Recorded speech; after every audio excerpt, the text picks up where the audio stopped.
नमस्कार दोस्तों, उषा की आवाज चैनल में आप सभी का स्वागत है। हमारी आज की कहानी है गलतफहमी। आज सिया ऑफिस से आते समय अपने लिए कुछ कपड़े ले आई थी, जिसको देखकर उसकी सासू माँ चिढ़ गई थी। उनको सिया का ऐसे शॉपिंग करना अच्छा नहीं लगा। लो, फिर एक नई साड़ी। लगता है पूरी तनख्वाह कपड़ों पर ही खर्च करती है। अलमारियां ठूस ठूस कर भरी हुई हैं, लेकिन मन नहीं भरता है। अगले दिन जब सिया ऑफिस को जाने लगी तो उसे देखकर सासू माँ ने सिया को कहा, वैसे कितनी तनख्वाह मिलती है तुम्हें बहू? सिद्धि से ज्यादा मिलती है या कम? सिया ऑफिस जाने के लिए निकल ही रही थी कि सासू माँ ने टोक दिया। सिया को गुस्सा तो ऐसा आया कि करारा जवाब दे, लेकिन बड़ी हैं और सुबह सुबह अपना भी मूड खराब नहीं करना चाहती, इसलिए स्कूटर की चाबी उठाई और सिया ऑफिस को चल दी। देखा, घमंड तो इतना है कि जवाब तक नहीं देती है। उधर मेरी बेटी है, सादगी और विवेकशीलता का दूसरा नाम।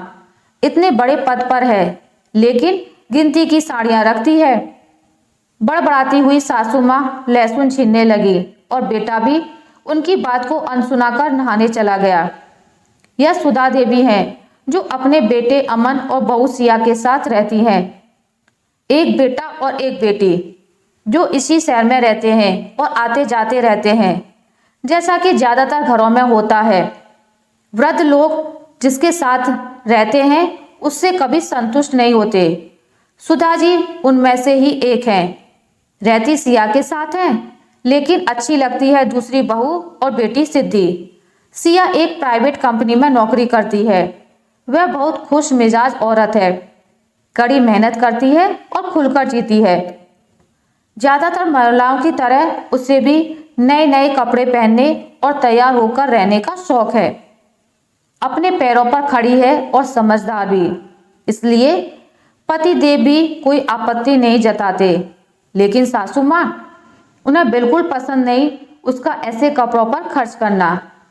ऐसा नहीं है कि जरूरत से ज्यादा खर्च करती है या सिर्फ अपने बारे में सोचती है, लेकिन कपड़ों को व्यवस्थित रखना भी एक कला है जो सिया बहुत अच्छे से जानती है। इसी वजह से उसके कपड़े हमेशा नए दिखते हैं, जो सासू माँ को भ्रमित कर देते हैं।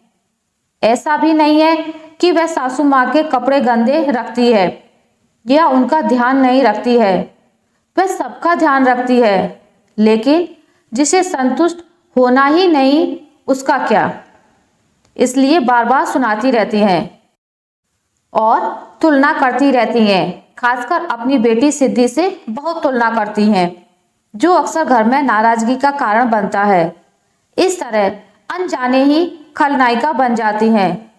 सिद्धि, जो इन सब बातों में बिल्कुल दिलचस्पी नहीं लेती, व्यस्त होने के कारण ज्यादा समय तो आ नहीं सकती, लेकिन जब भी आती है मम्मी का यही राग चलता रहता है और उन्हें समझाने में ही पूरा समय निकल जाता है।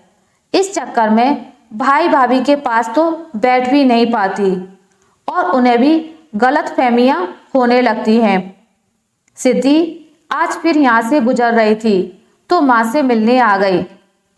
ऐसी गलतफहमियों की स्थिति में समझदार बेटियां भी नहीं चाहती कि भाई भाभी की अनुपस्थिति में मायके जाएं, लेकिन माँ ने कोई दवाई मंगवाई थी और भाई भाभी के आने में भी ज्यादा समय नहीं था, इसलिए चली गई। माँ भी खुश हो गई। मन की बात जो भी हो, माँ बेटी से तो कहती ही है। उन्हें तो आज सुबह से ही मुंह में खुजली हो रही थी, इसलिए शुरू हो गई। पता है, आज फिर नई साड़ी पहनी थी, 1000 से कम की नहीं होगी। उस पर तरह तरह का मेकअप होता था। हर 15 दिन में ब्यूटी पार्लर जाती है। तुम भी तो उसी की उम्र की हो, फिर भी कितनी विवेकशील हो। लेकिन उसे तो लगता है घर ही नहीं सूझता, न पैसा बचाना न सही जगह लगाना, बस उड़ाना। पता नहीं इतने कितने रुपए कमाती होगी। तुम्हें पता है कुछ? क्या तनख्वाह मिलती होगी उसे? मेरी तो किसी बात का जवाब नहीं देती। माँ नाराजगी से बोलती जा रही थी। फिर शुरू हो गई आप। कितनी बार बोला है कि ऐसे किसी की भी तनख्वाह नहीं पूछते हैं। इतना कमाती होगी तभी तो खर्च करती होगी, मुझसे और आपसे तो नहीं मांगती। फिर सबका अपना अपना शौक होता है मम्मी, आप मुझे बचपन से जानती हैं। मुझे कोई शौक नहीं है सजने संवरने का, लेकिन इसका मतलब यह नहीं कि सब मेरे जैसे ही हों। उल्टा मैं ही अलग हूँ नॉर्मल औरतों से। जिस तरह आप अपनी बहू को सुनाती हो कि खर्च करती रहती है और नखरे करती है, उसी तरह मुझे यह कहते हैं कि कंजूस है। पर क्या करूं, ना पसंद है ना आदत, इसलिए बोलने देती हूं। सिद्धि ने जवाब दिया, अरे शौक पूरे करने से कौन मना करता है, लेकिन बचत भी तो कोई चीज है। ऐसे ही चलता रहा तो बुढ़ापे के लिए क्या बचाएगी। पता है उसकी उम्र में मैंने खुद की बचत से 10 तोला सोना खरीदा था और ये कपड़ों में उड़ा रही है। आपने सोना भी अपने शौक के लिए ही खरीदा था ना। जैसी खुशी आपको सोना पहनकर होती थी, वैसी उसे इन सब चीजों से मिलती है। कौन कहता है कि वह बचत नहीं करती। आपने इस उम्र में अपना घर बनाया था, उसने बना दिया है। वो भी तो यह बात आपको सुना सकती है, लेकिन यह उसकी समझदारी ही है कि आपकी इज्जत करती है। फिर जबरदस्ती क्यों बेइज्जत होना चाहती हैं आप। दुनिया देखी नहीं कैसे कैसे बेटे और बहुएं होते हैं। आपको अच्छे मिले हैं तो आराम से रहिए ना, और उनको भी रहने दीजिए। सिद्धि समझा ही रही थी कि अरे दीदी आप कब आई। सिया दरवाजा खोलकर अंदर आ गई। अभी ही आई, आज इस तरफ आई थी तो सोचा घर होती चलो, सिद्धि ने बताया।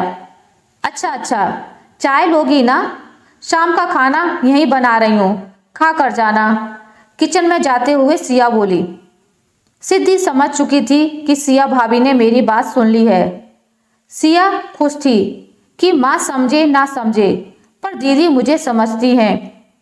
सिया की अपनी नंद के प्रति गलतफहमियां जरूर दूर हो चुकी हैं। सिया बहुत खुश भी थी कि उसकी नंद बहुत अच्छी है।